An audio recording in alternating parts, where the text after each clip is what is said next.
All right, 9:30 Saturday night. Just pulling into the office. Got to get some work done. I'm just here grinding, you know? Most of you guys, you're not where you want to be because you're not working hard enough, right? Where are you at? 9:30 on a Saturday. I'm here working.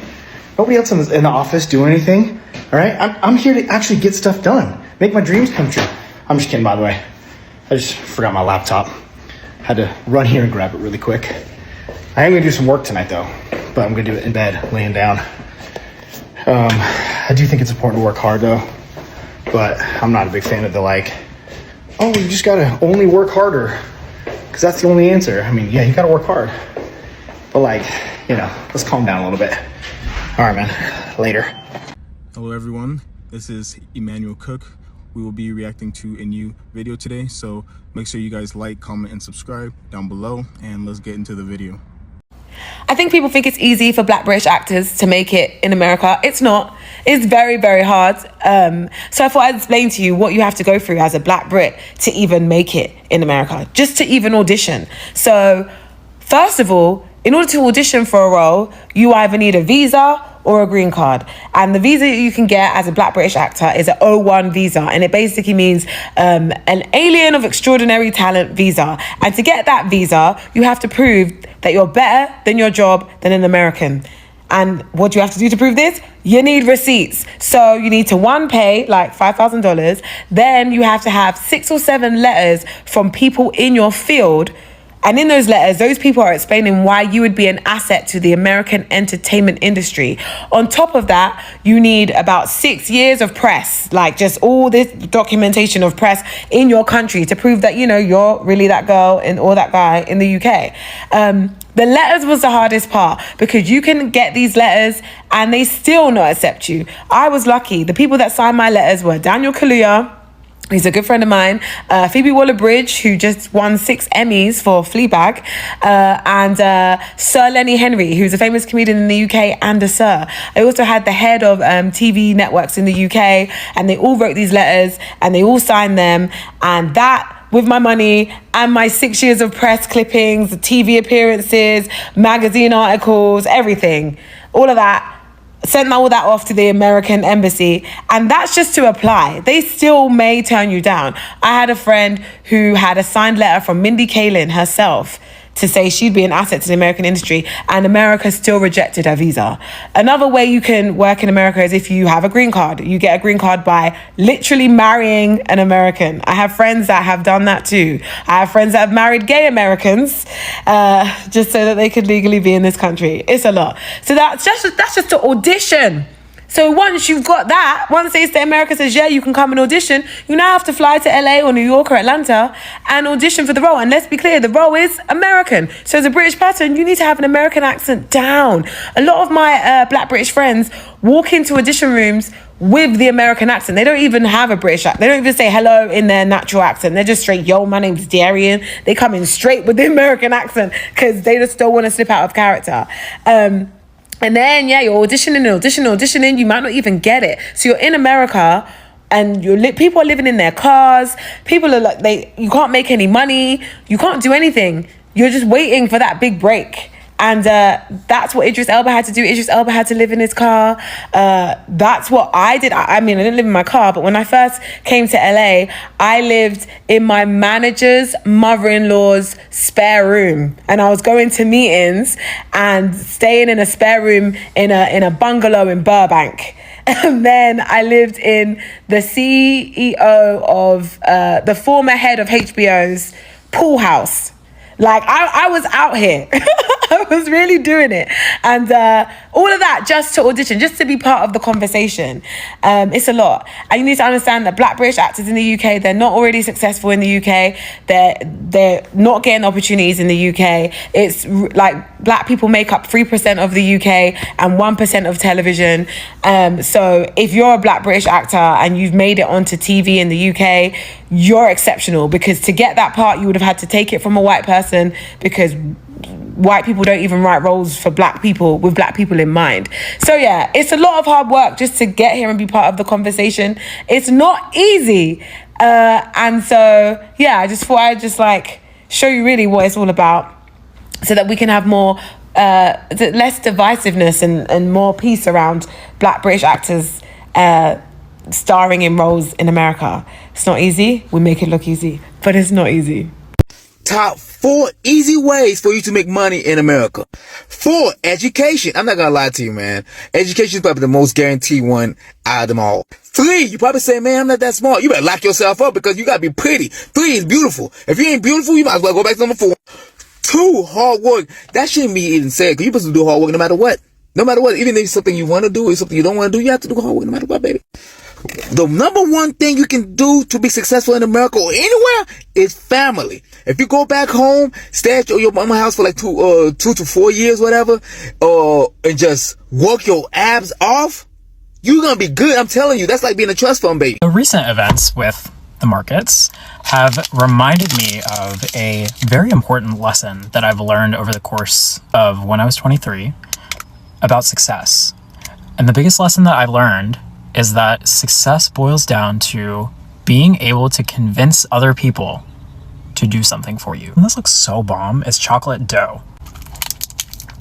That's good. So I bring this up because one of the hardest lessons that I've had to learn is that sometimes working hard does not get you as far as working smart. So I used to be a software engineer at this company, and I was low-key putting in like 13 to 14 hours a day, waking up super, super early, going to bed super, super late, just constantly working all day, trying to get our platform to work because there were so many issues, so many bugs. And my manager was non-technical, so they didn't really know how long certain engineering tasks take.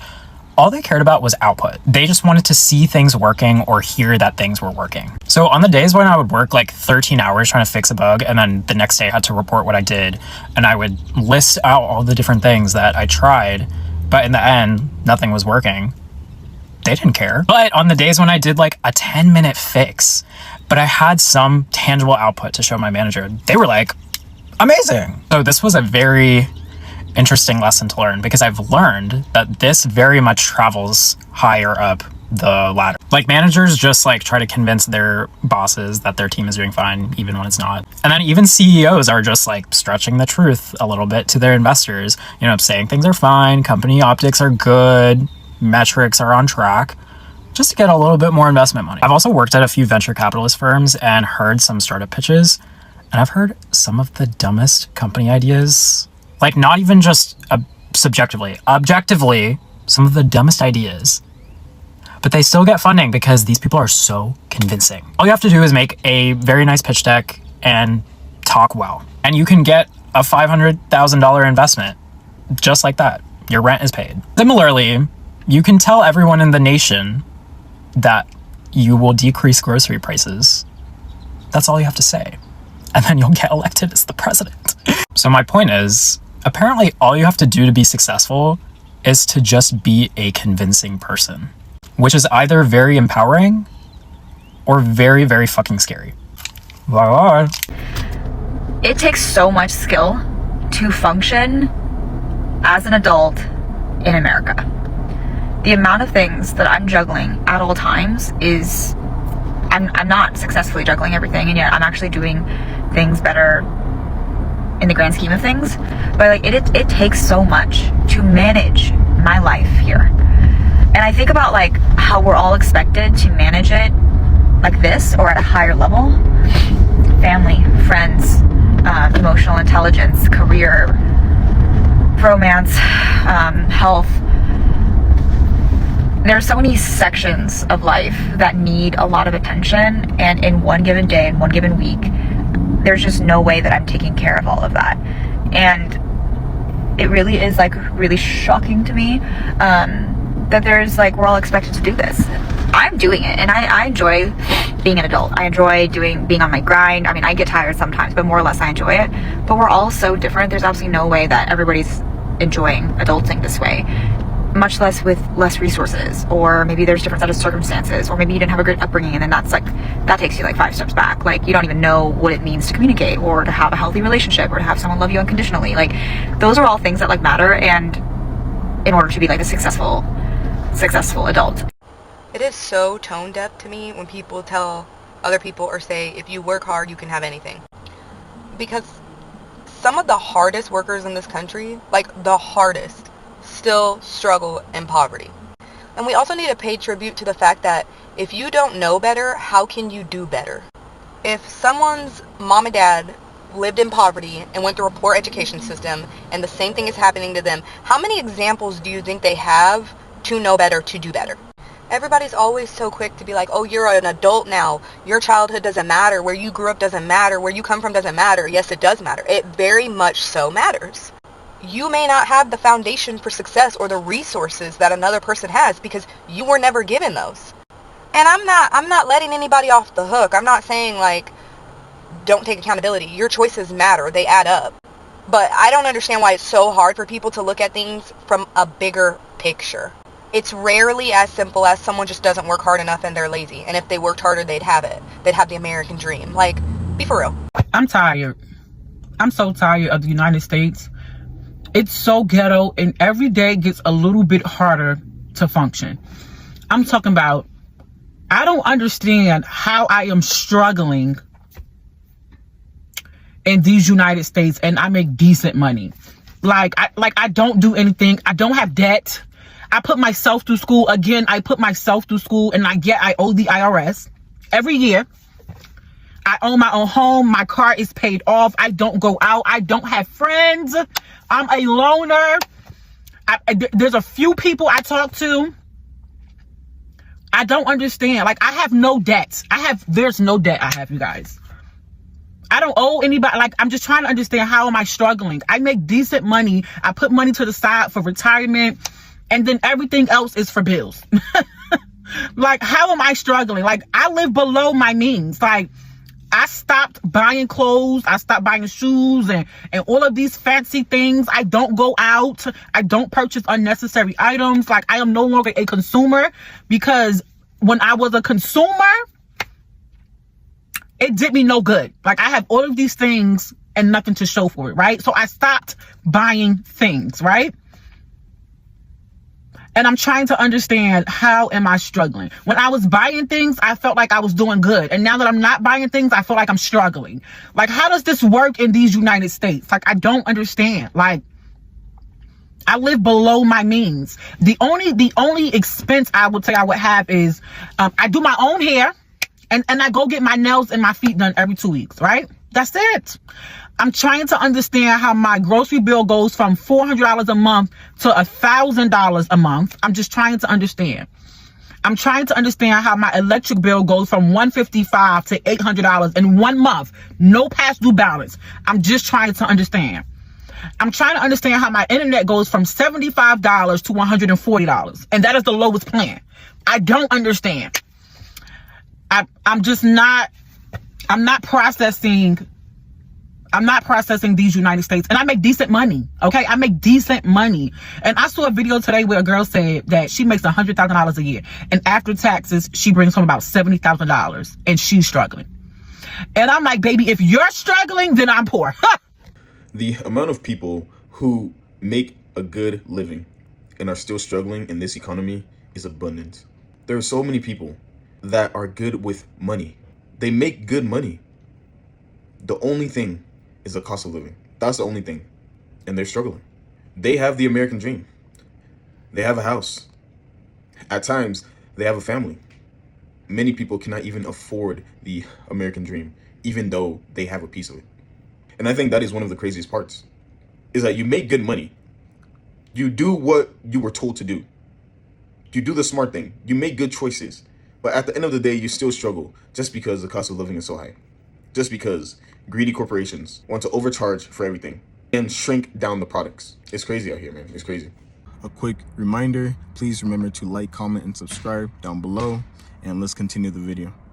I just want to own a house and some land with some animals and be comfortable. But I also don't want to have to kill myself in order to get there and then be working until I'm fucking old and have no memories other than working or going to school. Is that too much to ask for? I saw this one post on Hacker News that truly changed my perspective on entrepreneurship in America. Entrepreneurship is like that carnival game where you are throwing darts at a board.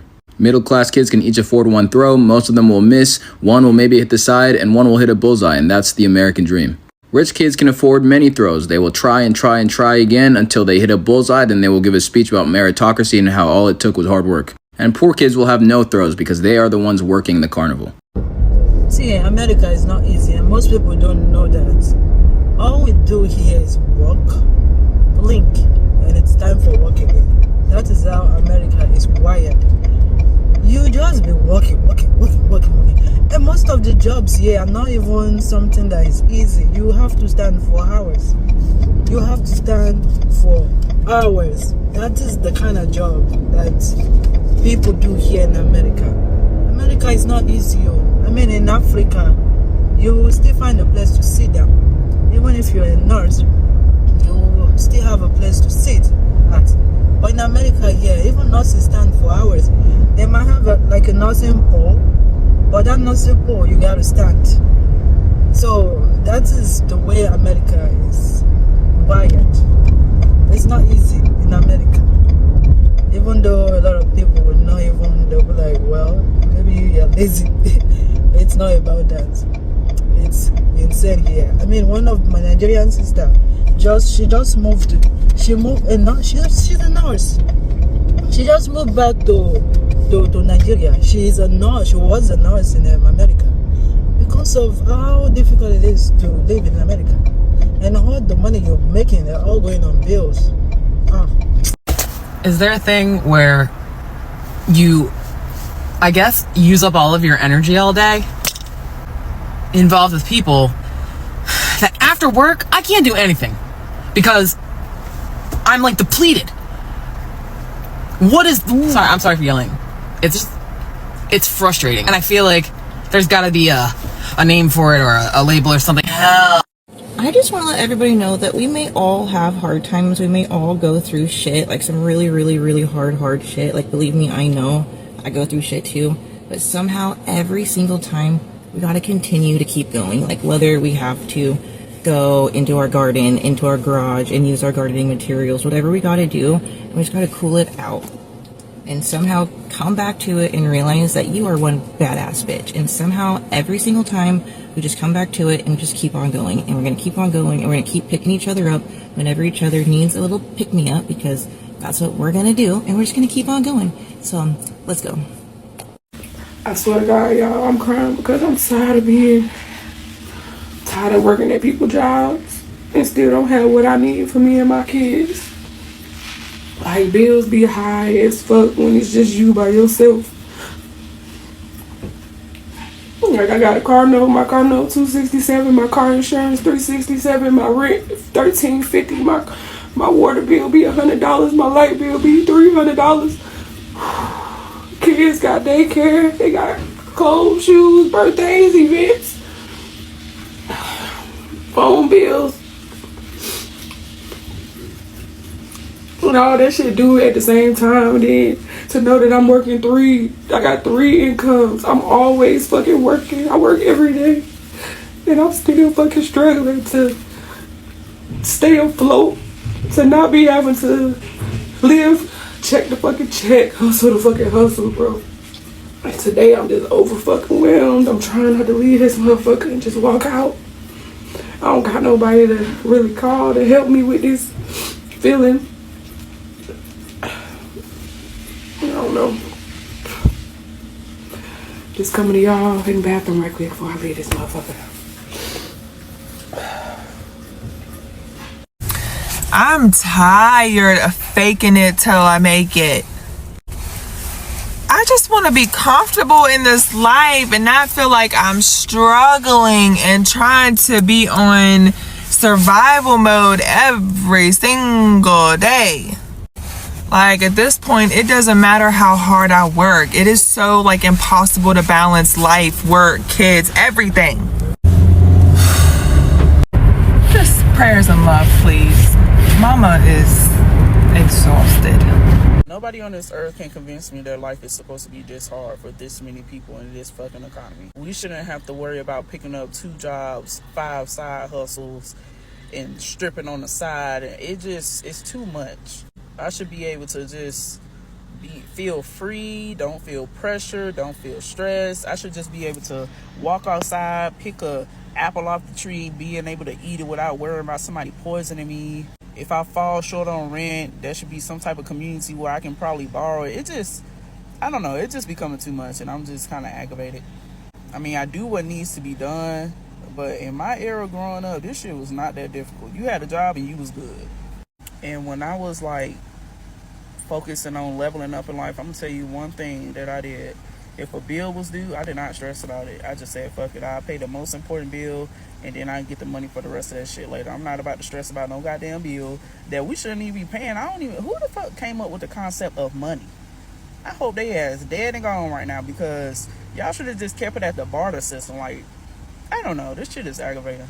I don't know if it's just me, but do anybody else feel like life is just a repetitive cycle? I literally feel like I do the same thing every single day. I get up, I make breakfast, take the kids to school, go to work, come home, sleep. And I do it every single day. Like, it's just a non-stop process. Like, I'm at the point where I'm so tired of chasing paper. I'm so tired of trying to figure out where I can make extra income, where I can make extra money. Like, I really feel like there's times where I just have not been able to enjoy life itself. I feel like every time I turn around, it's a bill that's due. And then for some odd reason, I never have enough funds to pay that bill. And then I gotta go chase money to pay that bill. I'm tired of paying fucking bills.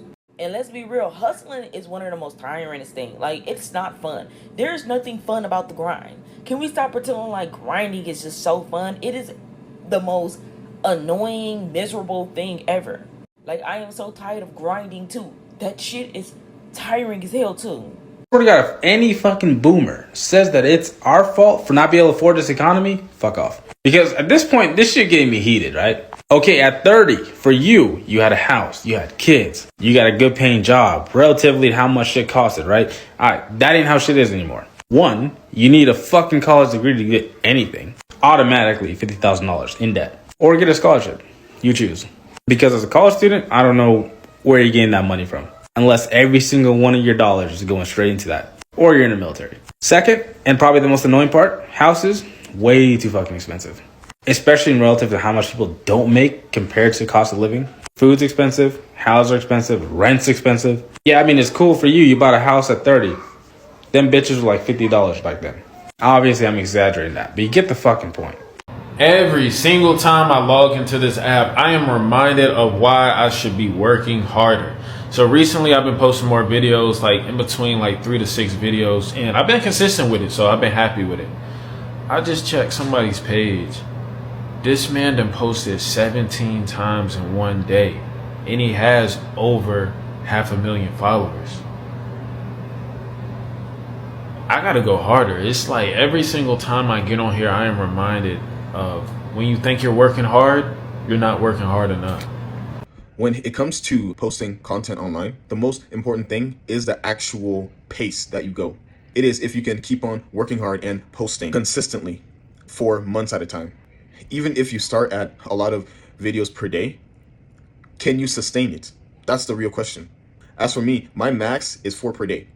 I have other stuff to do, and even posting 4 per day takes about 8 hours from start to finish. It takes about 8 hours.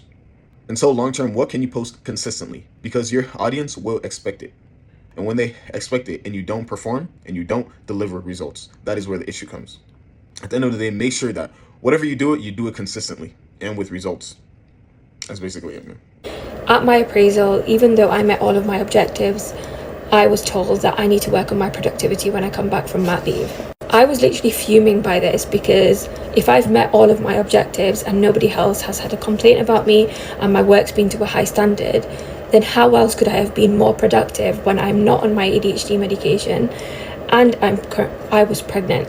And then it clicked on me after that meeting that what they meant by that is that I've not gone above and beyond, and I feel like neurodivergent people and even potentially pregnant people are constantly penalized for not going above and beyond in a corporate job. And to me, it's just a 9 to 5. As an autistic person, if I've met all of my objectives and my work is to a high standard and it's not late, then I am being productive and I'm doing what I've been paid to do. So it really baffled me, because I was like, if there was any sort of additional responsibilities or expectations, and that should have been explained to me instead of telling me on the last day before I go on mat leave that you need to work on your productivity. Now, when I've done work for a brand or I've done any sort of writing, I've never had this feedback that I needed to be more productive or that my work wasn't up to a high standard. So I found it really frustrating. And this is what you call neurodivergent bias in the workplace. And although my workplace has been really, really accommodating, it just put me down because I was like, you know that I'm neurodivergent, you know that I'm struggling, and if you had any further expectations of me, then that should have been made clear to me. And this is one of the reasons why as little as 20% of autistic people are in employment, because it just sucks. This has also happened to me in the past, where my productivity or my quality of work has been questioned, and it's a direct result of me saying that I have ADHD and I have these ADHD symptoms. I don't know, I'm not going to try and think about it for the next year. I've talked to my therapist about it and now I've put it out there, and I feel a bit better because I feel like I just need to speak to people that might have gone through a similar thing. I don't know, it felt off to me, the vibe was off, but they just, yeah. How does it make you feel knowing that there's somebody above you that is just so unqualified to be in the position that you want to be in so badly? There's someone living literally your dream life that is fat, a loser, and is not qualified at all. And you sit here thinking I should be there, but you do nothing to get there. I appreciate you guys watching the video today. Please make sure to like, comment, and subscribe down below, and I'll see you guys in the next video.